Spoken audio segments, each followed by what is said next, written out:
Bonjour, je te retrouve encore avec beaucoup de plaisir, car toutes les fois que nous prenons la parole, nous trouvons du plaisir. Nous lisons dans le livre aujourd'hui de 1 Samuel 15, les versets 7 à 9. Le thème c'est Mais Saül. Juste avant, prions.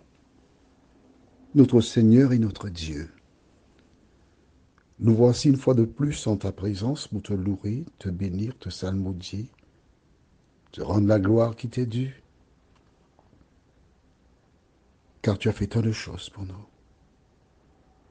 Merci pour le bonheur de te connaître. Merci pour Jésus qui donna sa vie pour nous racheter.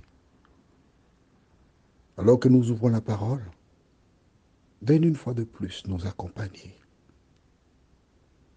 Que le Saint-Esprit dirige nos pas, qu'il nous aide à retenir l'important. Nous t'avons prié au nom de Jésus et pour ta gloire éternelle. Amen. Tu te rappelles, nous avons vu hier que les Kéniens étaient parmi les Amalécites.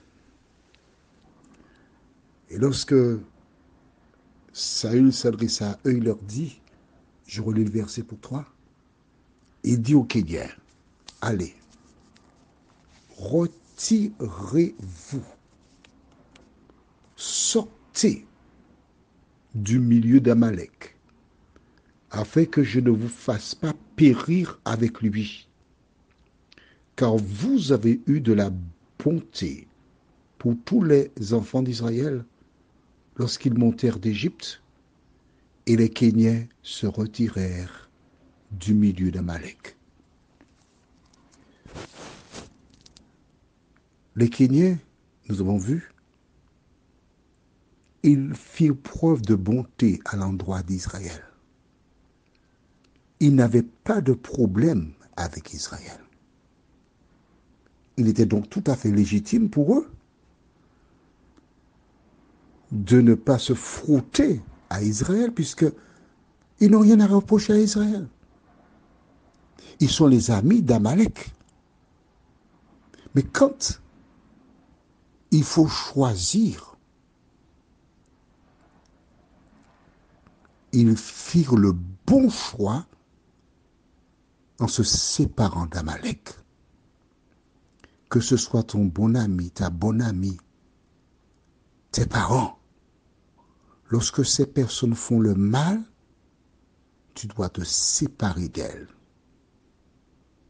Tu dois te séparer d'elles. Ils se sont donc retirés. Mais l'une des raisons pour lesquelles je pense qu'ils se sont retirés, c'est parce que le Dieu créateur a certainement parlé aux Kéniens pour leur dire « Ne restez pas là, ce n'est pas votre place ». Ils se sont éloignés. Et que s'est-il passé? Nous lisons les versets 7 à 9. Saül bâtit Amalek depuis Havila jusqu'à Chour, qui est en face de l'Égypte. Il prit vivant Agag, roi d'Amalek, et il dévoua par interdit tout le peuple en le faisant passer au fil de l'épée. Mais Saül et le peuple épargnèrent Agag et les meilleures brebis, les meilleurs bœufs, les meilleures bêtes de la seconde portée, les agneaux gras et tout ce qu'il y avait de bon.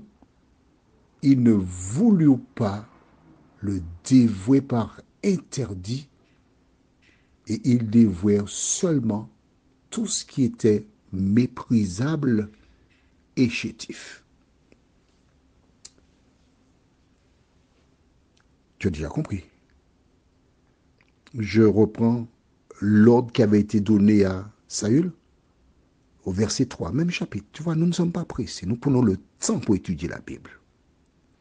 Va maintenant, frappe Amalek et dévoué par interdit, c'est-à-dire détruit tout ce qu'il y a.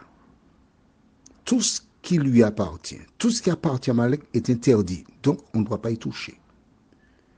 tu ne l'épargneras point, et tu feras mourir, tu sais déjà la suite, bœufs et brebis, chameaux et ânes, tout, il faut détruire. Est-ce que l'ordre de Dieu est clair? Dis-moi. Oui. Est-ce qu'il est précis? Oui.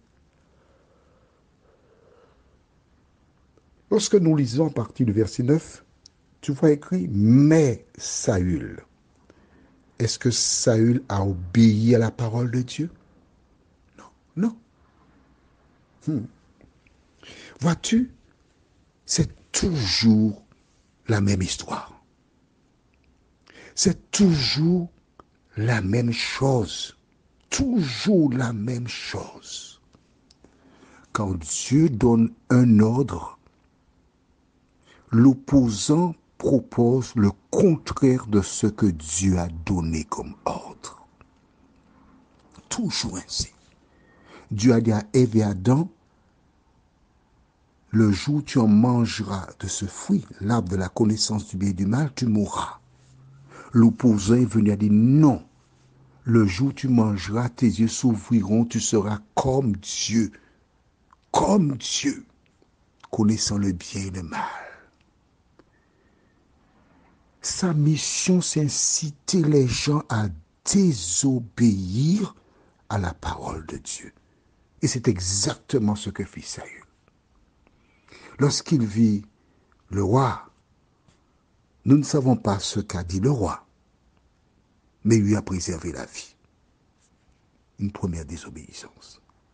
Quand ils ont vu les bêtes, de belles bêtes, probablement aussi belles que celles qu'ils ont, sinon plus belles, c'est pas possible. Des bœufs qui pouvaient mesurer en hauteur 2,60 m. Oh, je n'avais jamais vu d'aussi belles bêtes.